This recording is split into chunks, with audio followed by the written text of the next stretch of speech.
Coucou, c'est Tata Lulu. Là, je suis sur mon balcon en train de prendre l'air et je pensais à vous et du coup, je vais vous lire une histoire. Ça s'appelle Le cœur du singe et c'est un conte indien, donc qui vient de l'Inde. C'est toujours du poisson et encore du poisson, se piémit un jour la femme du crocodile. J'aimerais bien manger autre chose. Quelle drôle d'idée, répondit le crocodile en bâillant paresseusement sous le soleil brûlant. Sur la berge d'en face, continua sa femme, il y a un petit singe, bien petit et appétissant, qui se nourrit que de mangue. Je parie que son cœur doit avoir le goût de miel. Va donc l'attraper pour le dîner. Il fait bien trop chaud pour courir après les singes, protesta le crocodile en marmonnant. Trop chaud explosa sa femme.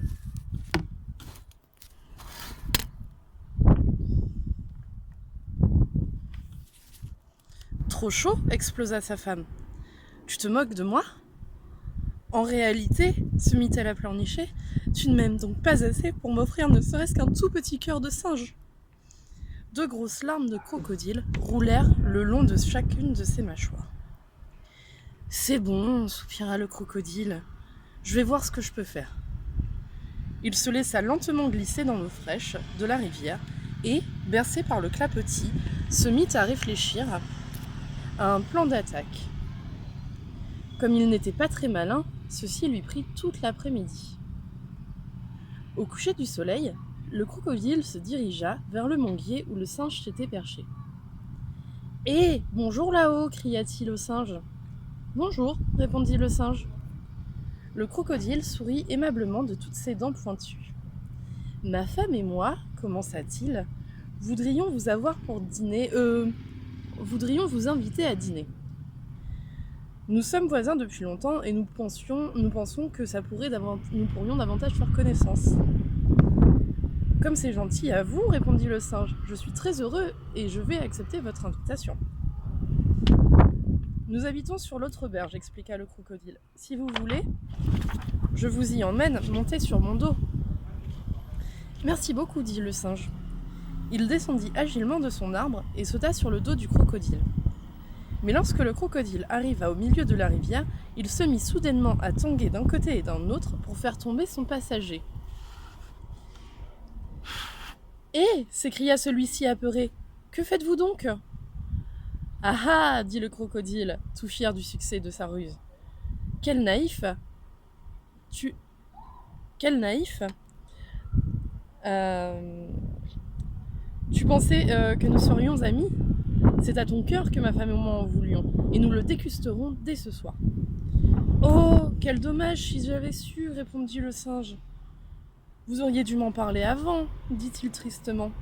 « Qu'est-ce que tu veux dire ?» répondit le crocodile, l'air inquiet. « Vous ne le saviez pas ?» dit le singe.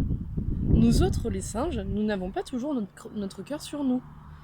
Nous autres, nous le portons que pour les grandes occasions. Si vous m'aviez prévenu, je l'aurais pris avec moi. »« Voilà qui est embêtant, » dit le crocodile consterné. Il poursuivit en hésitant. « Et seriez-vous d'accord que nous rebroussions chemin pour aller le chercher ?»« Tout à fait, » répliqua le singe. « Je l'ai rangé dans cet arbre là-bas, » explique-t-il en montrant un figuier sur la berge. Le crocodile nagea vite vers l'arbre en salivant d'avance à l'idée de tenir le petit cœur de singe entre ses dents. Dès qu'ils atteignirent la terre ferme, le singe sauta du dos du crocodile et grimpa à toute vitesse dans le figuier. Et lorsqu'il fut sûr d'être hors de portée des mâchoires du crocodile, il se retourna en s'écriant « Tête de hareng, c'est toi le naïf.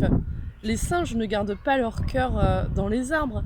Ah ah, tu ne m'auras plus jamais. » Et c'est ainsi que le crocodile et sa femme se passèrent de cœur de singe ce soir-là et tous les suivants, et qu'ils durent se contenter de poissons jusqu'à la fin de leur jour. Voilà, j'espère que ça vous a plu l'histoire, je vous fais des gros bisous à tous.